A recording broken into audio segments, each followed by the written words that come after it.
Hello team, welcome to another ATP Geopolitics video with myself, Jonathan MS Pearce. Ukraine War news update, I guess second part thereof for the 26th of September 2024.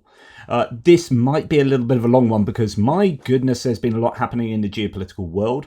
There is a lot to do with US politics, there's a lot to do with the UN. An awful lot to do with the UN and speeches that were made and meetings that were had and so on and so forth. So I'll try and rattle through it, but you know me. Okay, we're going to start with the idea, according to the Wall Street Journal, that the victory plan that Zelensky has put forward to the Americans, particularly, but also others have seen it, I believe, has left a lot to be desired, at least according to some people sourced in the Wall Street Journal piece. Senior US and European officials knowledgeable of the broad outlines of Zelensky's victory plan. So remember, there was 4 or 5 pillars to that plan. We've been through it over the last couple of days. Tell the Wall Street Journal that it offers, quote, no clear path to a Ukraine victory. Quote, I'm unimpressed. There's not much new there, one of the senior officials said. Oof. And people are talking about this. There's a bit of pushback against that as well. These kind of anonymous sources and so on and so forth, the usual kind of stuff. Wall Street Journal says Colby Badwa, US unimpressed with Ukraine's victory plan. He says, this is rich coming from the Biden administration. What were they expecting to see? To win a war, you need weapons and the ability to use those weapons freely against the enemy. The Biden administration continues to deny Ukraine both, said Colby Badwa. Now, that was before, of course, that same administration has come out and given an $8 billion package. Don't know about the timeframes for that, but basically the entirety of the presidential drawdown authority that's left in the original $61 billion appropriations bill, plus, what's it, $2.4 million worth of USAI, that's orders that can be made to US industry, and a $375 million standalone package that was already in the pipeline. So yeah, it goes back to the chicken in the egg situation. This is a pretty uninspiring victory plan. Well, yeah, we don't know what weapons we got. It's very difficult to be particularly granular about how we're going to achieve this because we need to know, what we're working with, etc., like I explained to you yesterday. In fact, John Ridge says, I'm not sure what the White House expected. Of course, Ukraine doesn't have a comprehensive strategy for victory. The available authorities and appropriations are barely sufficient to stabilize the front line.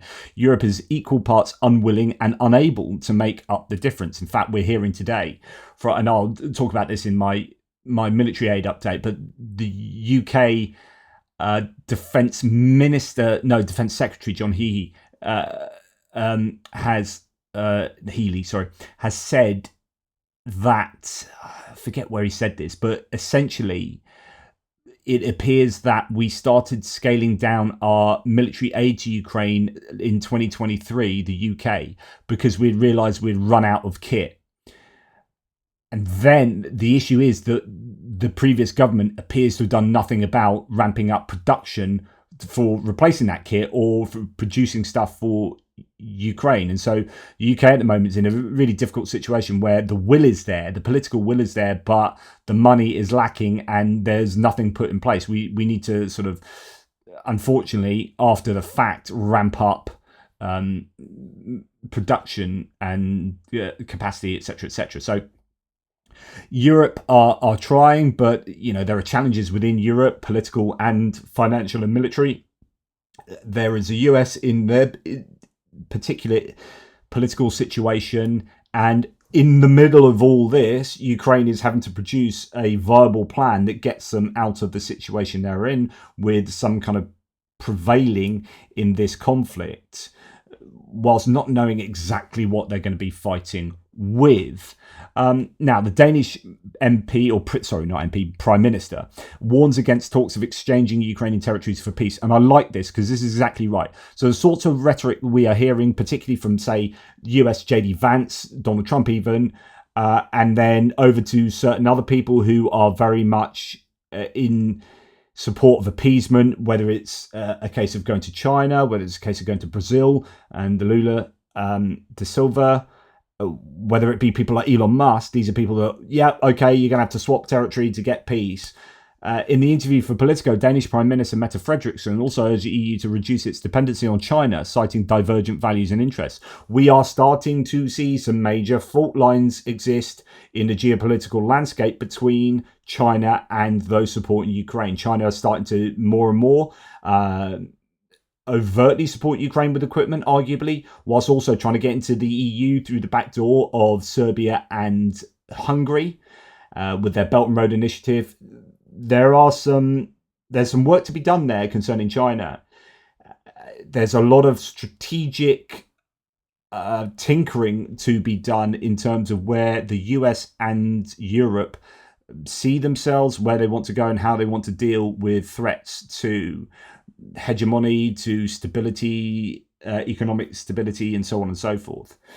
What I think Frederiksen is exactly right in saying is that if you force Ukraine to negotiate and thereby give up territory, what you are doing is communicating to not only Russia but other nations that it is okay to invade because you will get something at the end of the day. You will force people to go to the negotiating table and cede some of their territory. It's like me going next door, squatting next door, eventually, me and Jill having some big arguments over a course of days, until eventually Jill gives me her lounge. And I got a lounge, thank you very much. I knew I'd get something.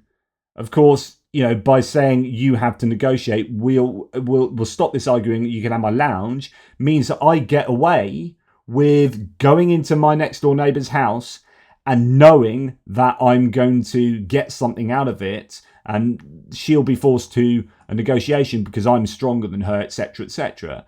And then that says to other people living in the neighbourhood, oh, we can just go and help ourselves to go and have an argument with next door and help ourselves to that property, because then everyone else will just get together and say, shh, look, just keep the peace.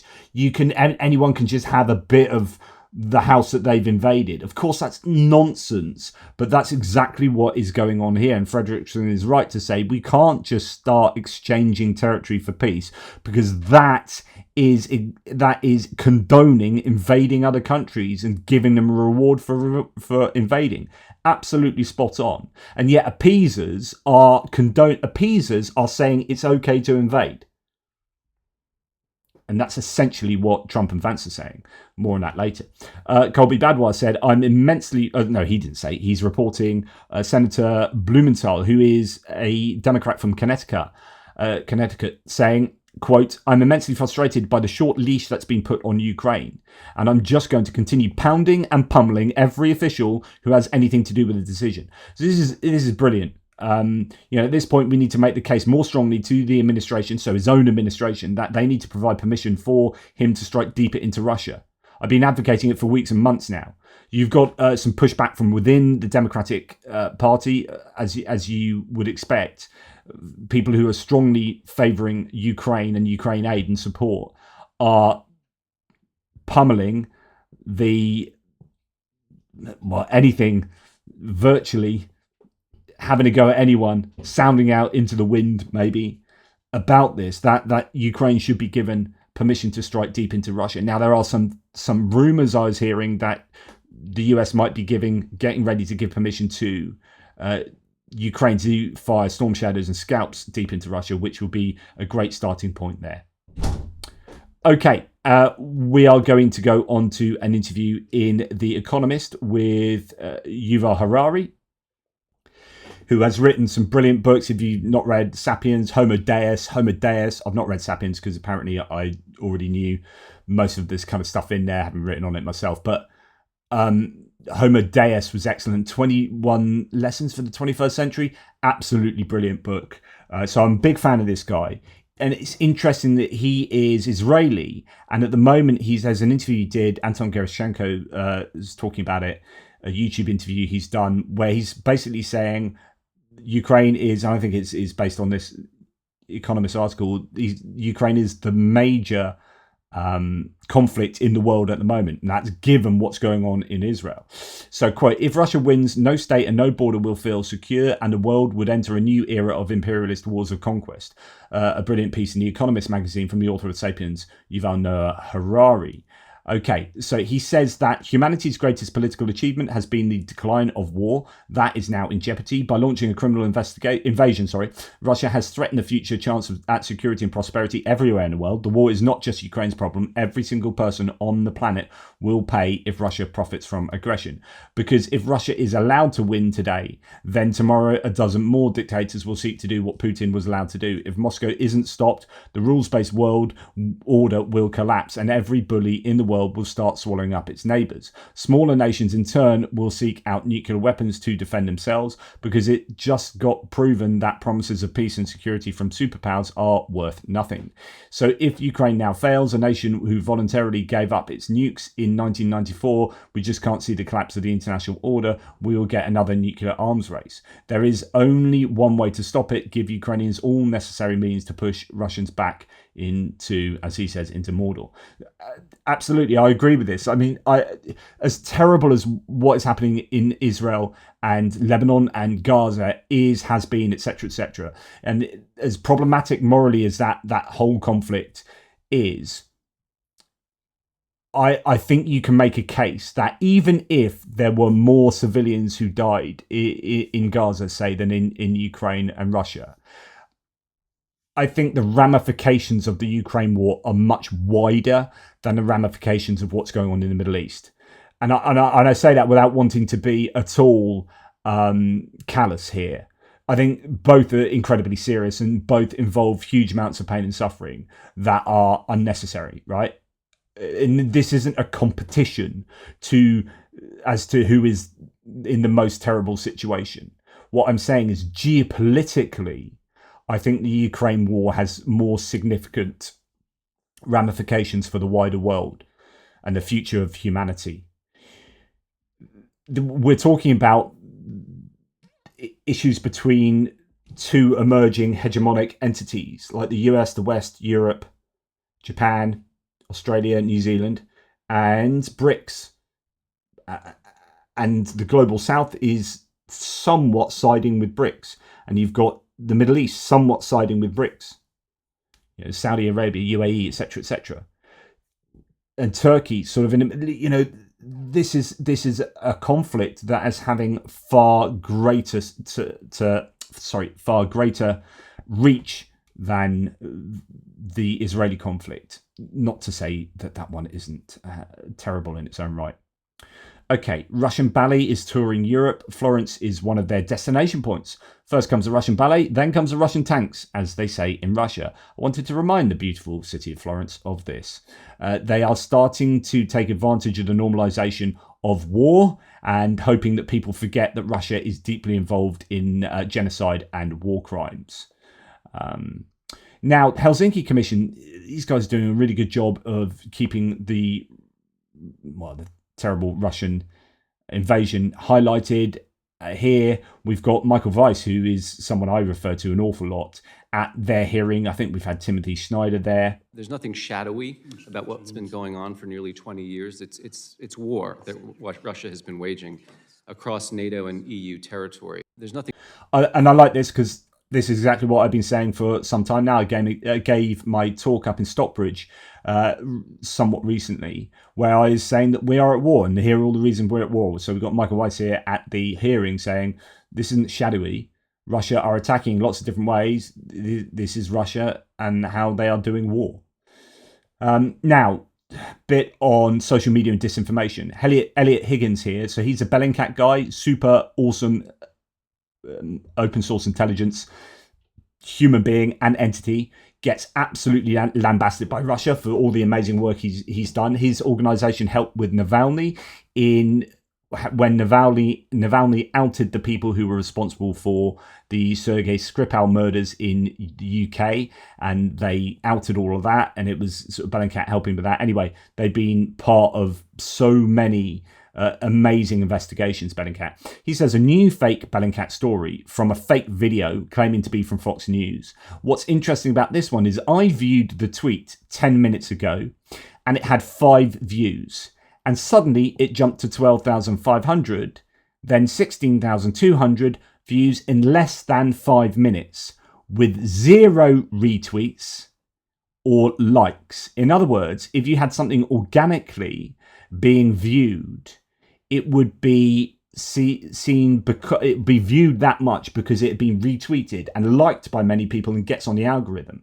This is an inorganic boosting of views of a video that does not coincide with literally any likes or retweets. In other words, the system has been gamed here, and it is a fake Bellingcat story, and it's the Russians behind it. And then when you understand that Elon Musk has now finally published a Twitter transparency report. So in the last report covering the second half of 2021, the number of accounts Twitter took action against for posting hateful content was, so this is hateful content, slightly different from disinformation, but you can get a sense of what's going on with these social media platforms. There were 1 million actions that were taken in the second half of 2021 concerning hateful content. Under Musk, 2,600 accounts. Not 1 million, 2,600. That is how much hateful rhetoric is allowed to prevail on this platform, and is probably a reflection of, with a complete lack of moderation since he sacked most of the moderators, it is a reflection of how the platform can be gamed by Russia. So not just about hateful rhetoric, it's about disinformation and lies, which are allowed to perpetrate and perpetuate on the platform. Just, yeah, there you go. Right, now I want to talk about disinformation. I want to correct myself, possibly. And the other day I talked about how Hugo Boss is going to open up some new stores in Russia. And actually, good old Benny Pie used the internet and his sleuthing to come up with a kind of conclusion. So he's talked us through, and this is available as a separate sort of URL on my atpgeo.youtube.erg.uy. It's my ATP distilled site.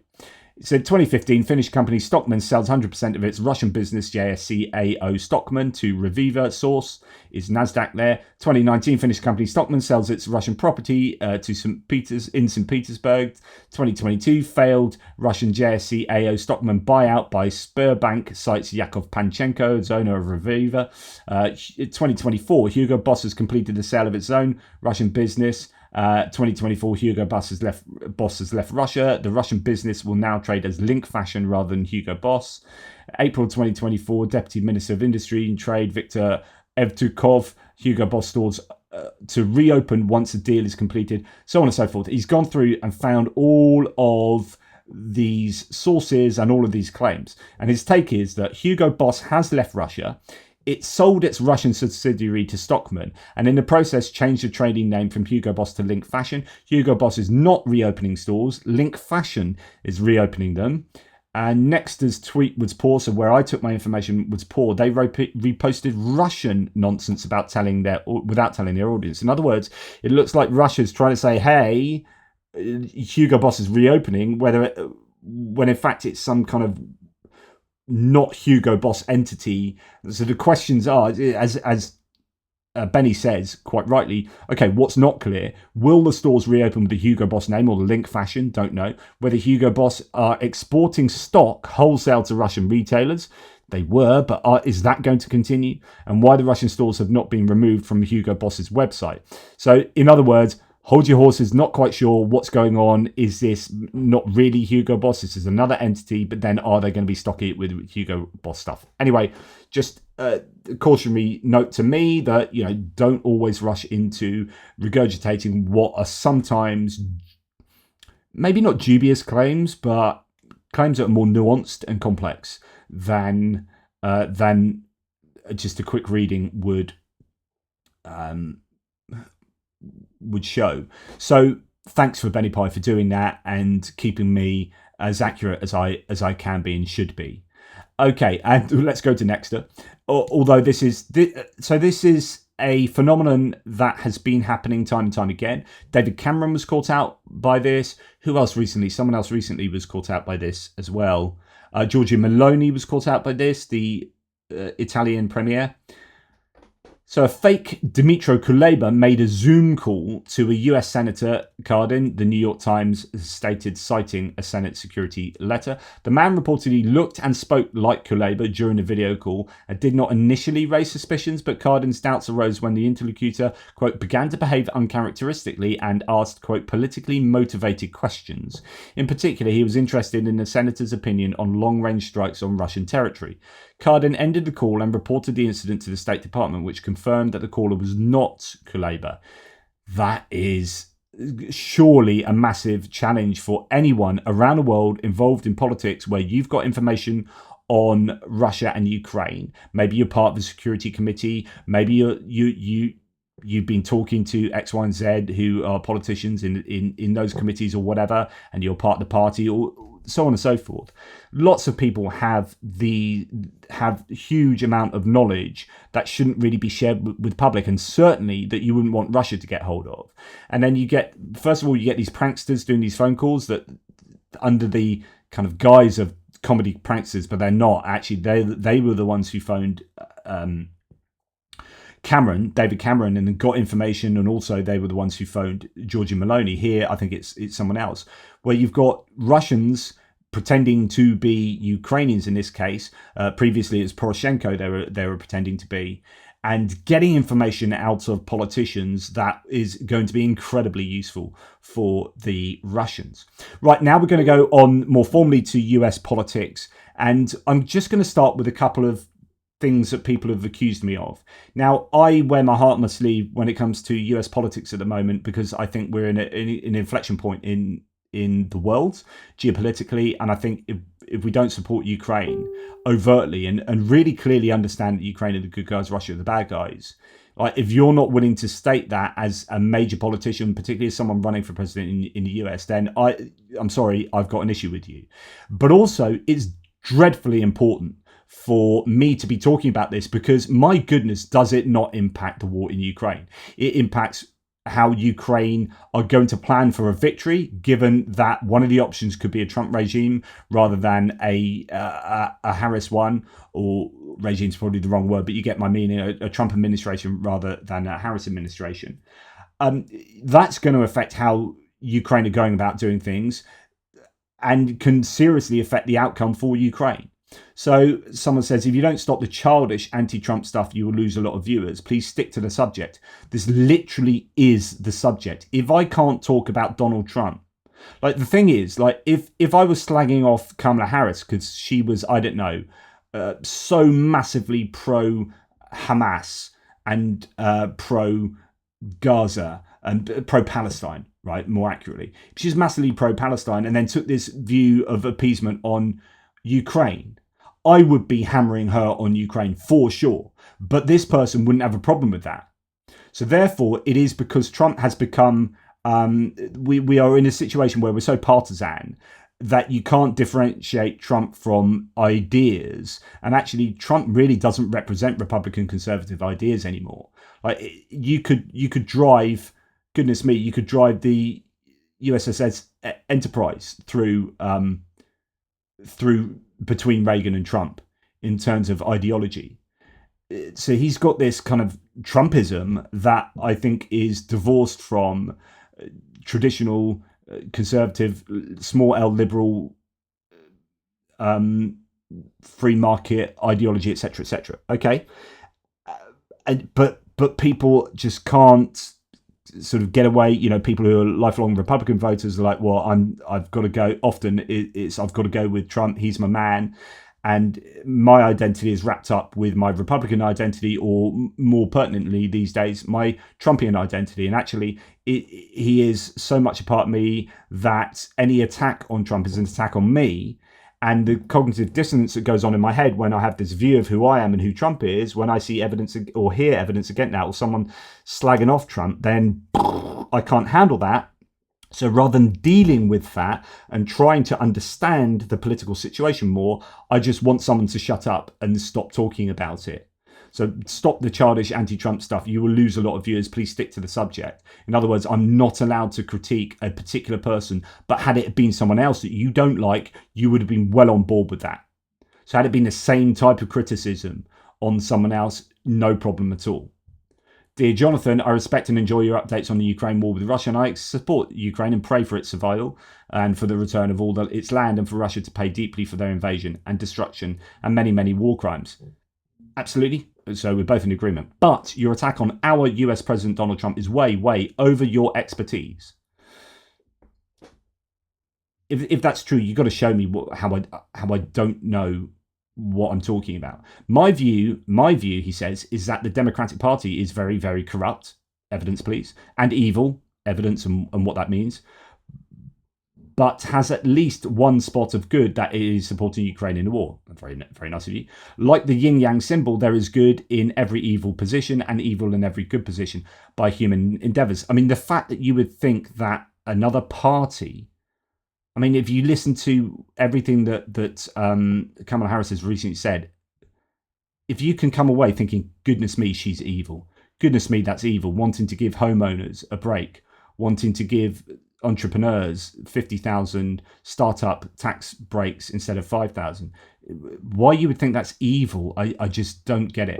Your attacks on President Donald Trump is evil and unjust and will cost Ukraine in the long run. Stay out of American politics and keep doing your wonderful work with updates on a horrendous war that Ukraine is experiencing. Thank you and shalom. Yeah, I can't do that because listen to what he actually says. So this has been reported in Bloomberg. Trump blasts Zelensky as Ukraine's aid bid hits campaign strife. Donald Trump lashed out at Zelensky for criticising him and refusing to make a deal to end the conflict with Moscow, casting a shadow over the Ukrainian president's latest push for more aid in its fight against Russia's invasion, according to Bloomberg. As mentioned, Trump's comments were some of the harshest public language he's used about the conflict and the Ukrainian leader, who had hoped to meet the former president during a visit to the US this week, but made critical comments in the media interview. Okay, now let's actually listen to what he says, and this is important. And should I not be reporting this? Am I not allowed to report this? And do I have to listen to what he says and say, well, this is brilliant. Thank you for saying that. You're wonderful. Everything you say is absolutely right. And it's going to be great for Ukraine. Like, surely I can't be like that. Because Ukraine is gone. It's not Ukraine anymore. You can never replace those cities and towns, and you can never replace the dead people, so many dead people. Any deal, even the worst deal, would have been better than what we have right now. If they made a bad deal, it would have been much better. They would have given up a little bit, and everybody would be living, and every building would be built, and every tower would be... Goodness me. Right, so much to say. So here he is saying that Ukraine is gone. And of course it's not. What was it? 18% of it, 20%, is at the moment a war zone. But it's not gone, right? And a bad deal is not... Like, a bad deal would be Ukraine losing way more than that. I don't... This is... Everything he's saying here is almost as if he's got Putin in his ear saying this. It is quite incredible. Aging for another 2,000 years. And it will only get worse with these people. With Kamala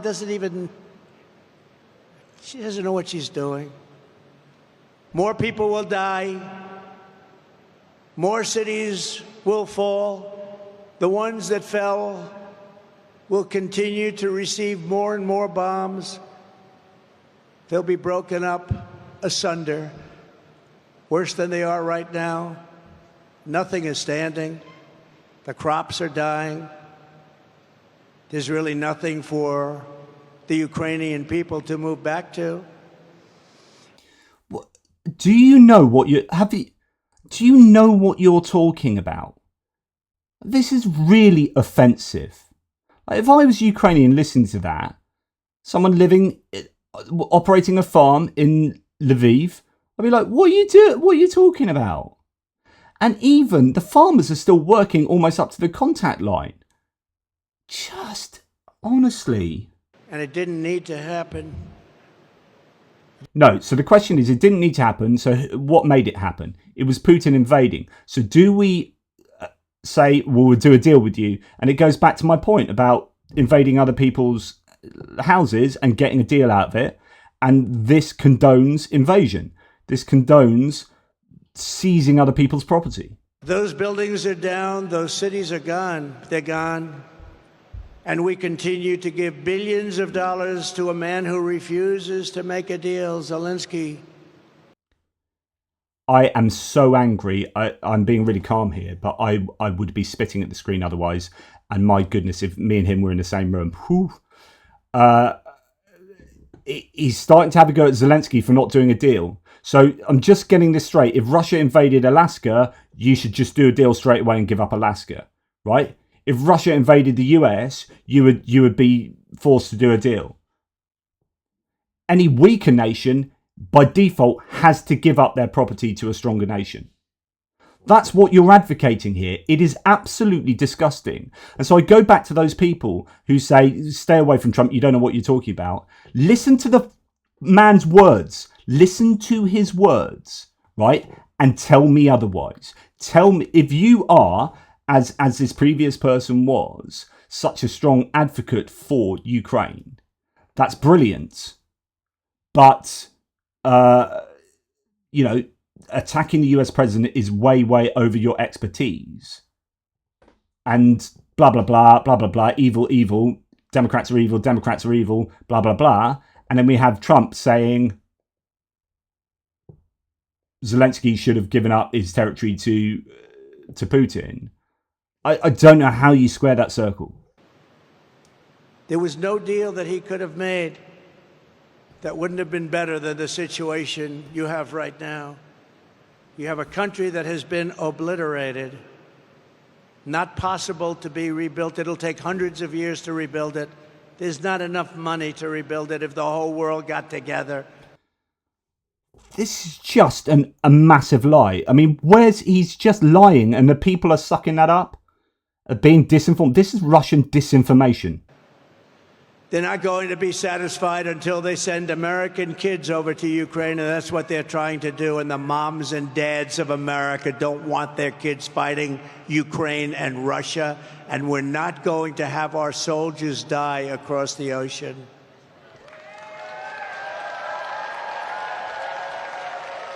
I will. How can you clap that when that is very explicitly being said by every American politician?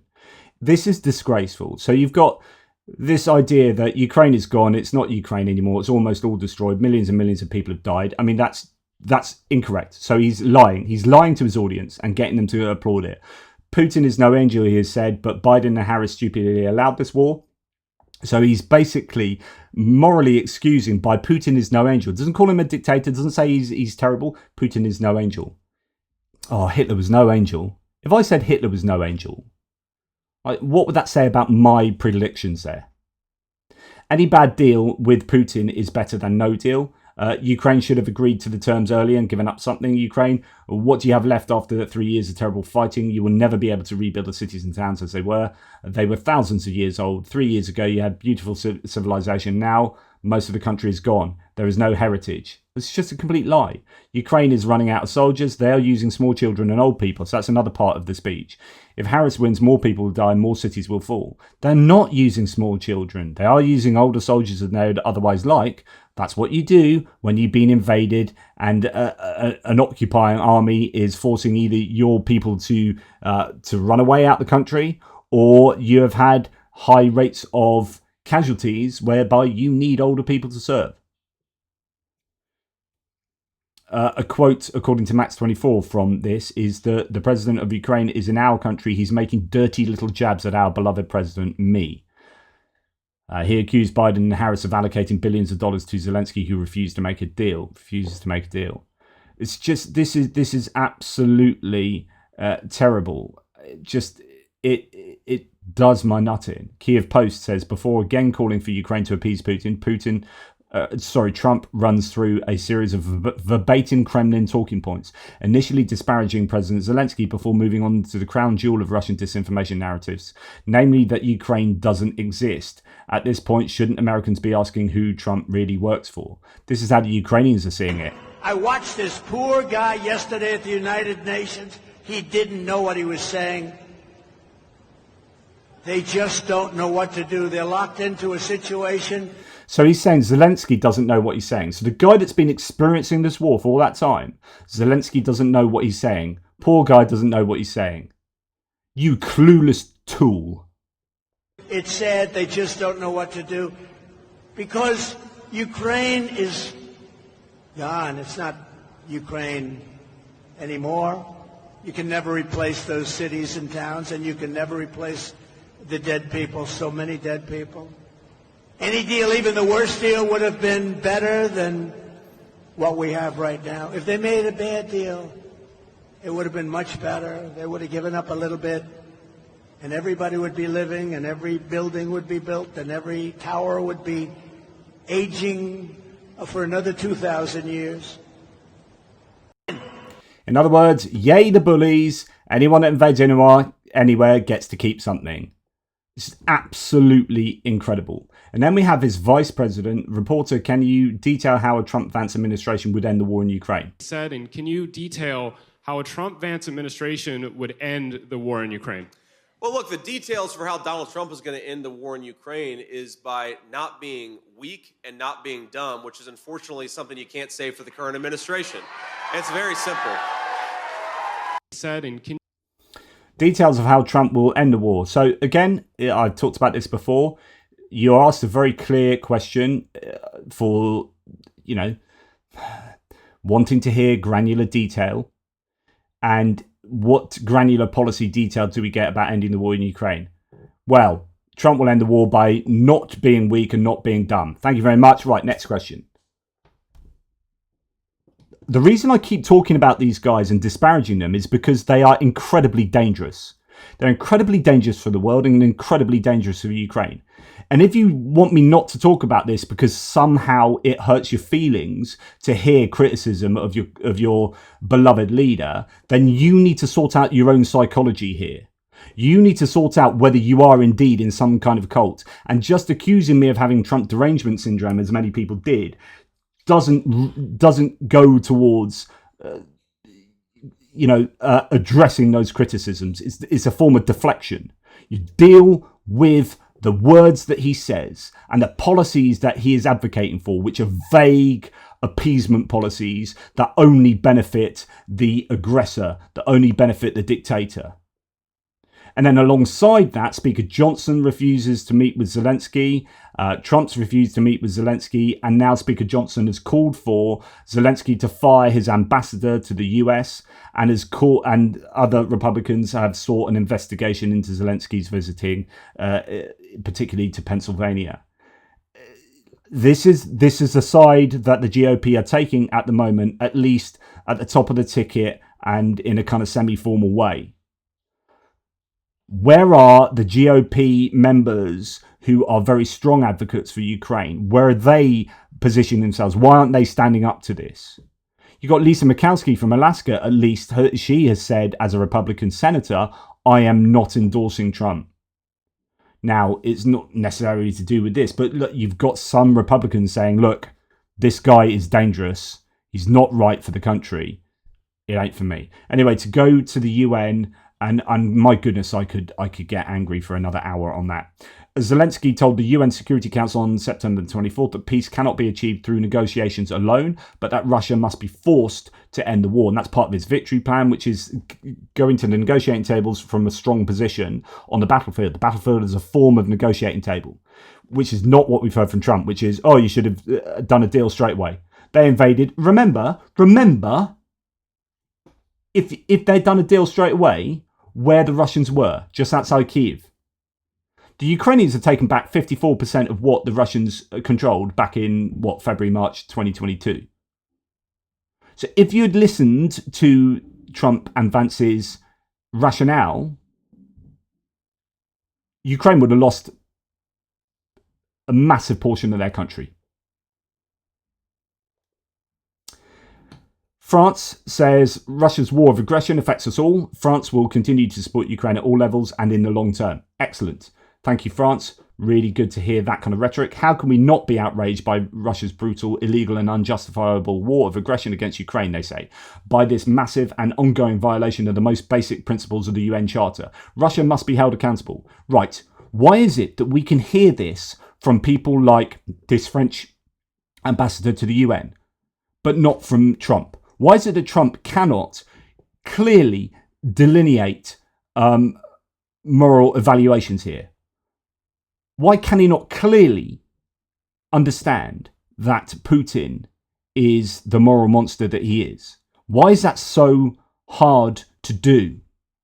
How can he get it so wrong? Like, we understand this. Like, even your man there who was saying, right, Ukraine, I really want everything to go right for them. He knows that Putin is a bad guy.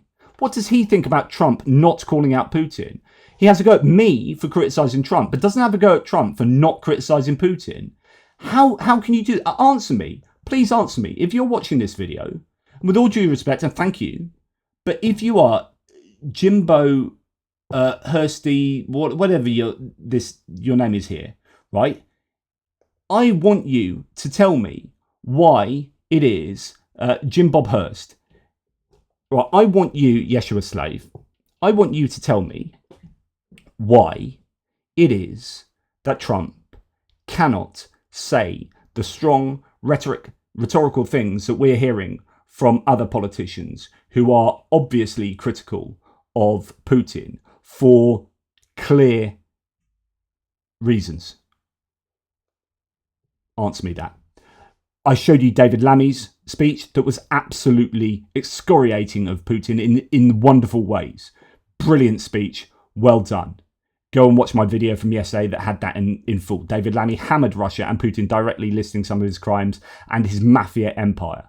Really good rhetoric there. Indeed, Lammy has aimed to secure strongest support for Ukraine. As he said on September the 24th, he's working to ensure Ukraine is in the strongest position in its war against Russia ahead of the winter months. That's the kind of rhetoric we want to hear. Not Ukraine should go and do a deal straight away. They should have done a deal way before. There's nothing left of Ukraine. Ukraine's gone. Millions have died. It's got no culture. It can't rebuild itself. There's not enough money in the world to rebuild it. So what are you doing? And what's this stupid man doesn't know what he's talking about, Zelensky? Is that the sort of rhetoric we're hearing from everyone else? No, it's freaking irresponsible. And then I played you Sikorski's brilliant speech talking about the war crimes. Why do we not hear from Putin's lapdog, Donald Trump, about the war crimes of Russia? Why do we not hear him listing the different war crimes that have been perpetrated by Russia and by Putin? It's despicable. Anyway, two really quite barnstorming speeches. And then we had this from Annalena Baerbock, who is Germany's foreign minister. So we're just going to dip in only to a little bit because I've already played you the full ones of those others. And we won't rest until these children are being back to their families.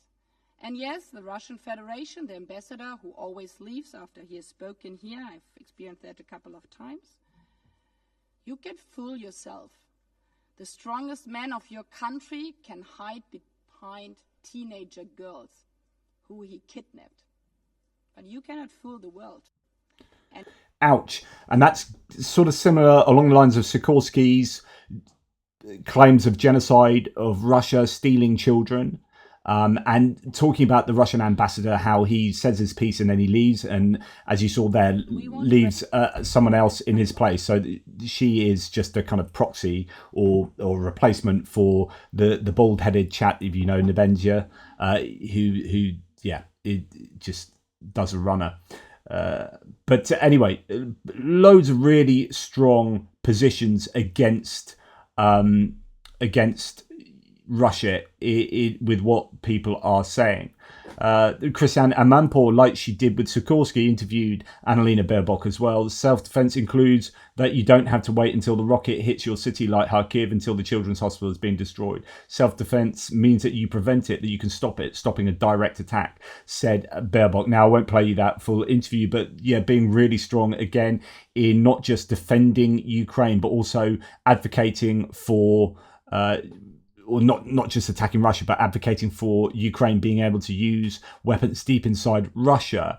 I don't know whether this is towing the party line. So she's in a coalition. She's actually a Green Party member, Annalena Baerbock, Scholz's SDP. But I don't know whether Scholz wouldn't advocate for what she is saying here. So and maybe some nuance involved. At the UN, Zelensky met with the Canadian Prime Minister, Justin Trudeau, where they discussed the implementation of the peace formula, military support for Ukraine, the situation on the battlefield, and needs of our defenders. He says, we deeply appreciate Canada's military and humanitarian assistance, as well as its efforts to bring home Ukrainian children. So they're heavily involved in trying to get those filtrated children back from Russia to Ukraine. And Canada, with a very big diaspora Ukrainian community, is such a stalwart supporter for Ukraine. I listened to Justin Trudeau's interview on Colbert last night or yesterday, and he said some really brilliant things about Canada, about how they look to be really supportive of peoples around the world, of playing their part diplomatically from a very kind of uniting position. He said they're the only nation in G7 that has free market agreements with all other nations in the G7. It's just fascinating. Go and find Trudeau's interview, split it into a couple of parts on YouTube with Colbert, because actually he said some really interesting things on how he sees Canada geopolitically positioned in the world. Anyway, we have Zelensky meeting with a slew of other dignitaries, such as meeting here with the president of Slovenia to discuss the implementation of the peace formula. Zelensky, also expressed hope for fruitful cooperation between the new European Commission, where a representative from Slovenia has taken the role of Commissioner for Enlargement, as in enlargement of the European Union. Volodymyr Zelensky met with Turkish President Erdogan in New York as well. They discussed trade, investment and economic cooperation, including the participation of Turkish companies in Ukraine's development. Of course, Bayraktar drone manufacturer is playing an important role in manufacturing, I believe, in Ukraine, or at least planning to do so. This is the sort of meeting you would absolutely expect. There are certain key players, no disrespect to Slovenia, but Turkey, India, really big geopolitical players on the world stage with regard to interaction with Russia. Although Slovenia there, I think the point is that they have some influence on EU enlargement, so that there's perhaps a very targeted reason that those two met. Anyway, moving on, I've already done that one.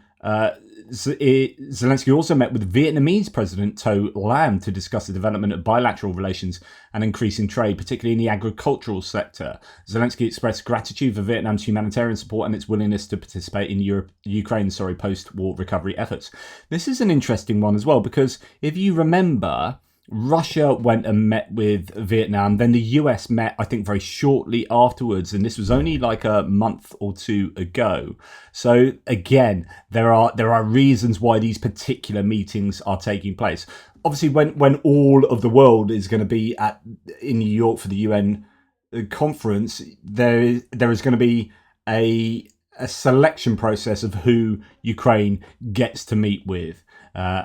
He also met with NATO Secretary General Jens Stoltenberg. Quote, we discussed the need to strengthen Ukraine's air defense, the continuation of work to ensure that our country receives an invitation to join NATO as soon as possible, and the importance of timely implementation of all the agreements of the Washington summit. And then meeting as well with Emmanuel Macron from France, talking about the strengthening of the relationship between our countries that yields results that help protect lives. During our talks, I provided a detailed overview of the situation on the battlefield and outlined the needs of our warriors. We discussed the further enhancement of Ukraine's air defense system and the training of our military personnel. France will train and equip a Ukrainian brigade, for which I'm deeply grateful. I thank France for its steadfast support, etc., etc. So again, another really important meeting there. And then meeting with Charles Michel from the European Council, he's the president there, discussing accelerating the implementation of decisions regarding the use of revenues from frozen Russian assets, addressing military needs and enhancing Ukraine's resilience and defense capabilities. And then we also have, obviously, the meeting of Joe Biden with Zelensky. So Zelensky to have two meetings with Joe Biden in the US. His upcoming US trip will include a visit to the Capitol, 2 meetings with President Biden and presentations to Congress, his spokesman revealed, and that was 2 days ago. So, yeah. Now, according to unanimous German media reports, US President Biden will visit Germany from the 10th to the 12th of October. Spiegel now reports that Germany is also planning to invite French President Macron and British Prime Minister Starmer. The talks in Berlin are likely to focus primarily on support for Ukraine. So that's really important, just as an additional add-on there. So it's been a very busy time in New York concerning Zelensky, but Zelensky himself has been absolutely, I guess, damned either implicitly or somewhat explicitly by the presidential nominee, Donald Trump. And I'm just going to end with a short excerpt from CNN, who was reporting on how, to go back to this issue of Trump and Zelensky, of how I wanted to see how they reported on what Trump was saying.